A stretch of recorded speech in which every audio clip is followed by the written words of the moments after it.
বাংলাদেশ সম্প্রচার হওয়া সব ভারতীয় চ্যানেল বন্ধ চেয়ে রিট শুনবেন হাইকোর্ট। বুধবার বিষয়টির উপর শুনানি হতে পারে বলে জানিয়েছেন রিটকারী আইনজীবী। মঙ্গলবার বিচারপতি ফাতেমা নজিব ও বিচারপতি শিকদার মাহমুদুর রাজিব হাইকোর্ট বেঞ্চ উত্থাপন করা হলে রিট শুনবেন বলে আদেশ দেন।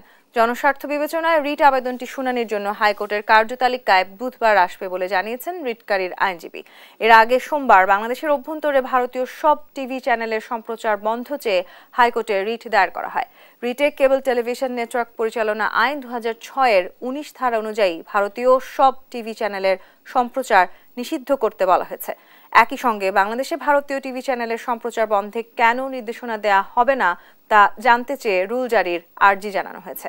তথ্য সচিব, স্বরাষ্ট্র সচিব, বিটিআরসি সহ সংশ্লিষ্টদের রিটে বিবাদী করা হয়েছে।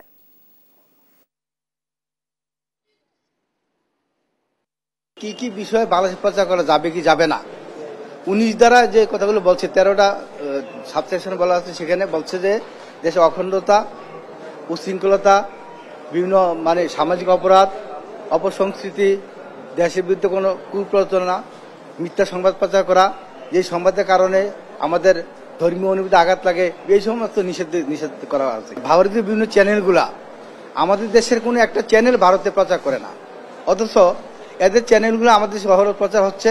এমনকি এরা মিথ্যা কথা বলা এবং প্রপাগান্ডা ছড়ানো, বিভিন্ন এই সমস্ত কথাবার্তাগুলো আমাদের উস্কানিমূলক বক্তব্য দিচ্ছে, যেটা নাকি এই আইনের পরিপন্থী। আইনে আসছে যে যারা এটা করে 2006 সালে আইনে 19 ধারায় বলছে যে এটা সবগুলো চ্যানেল বন্ধ হবে।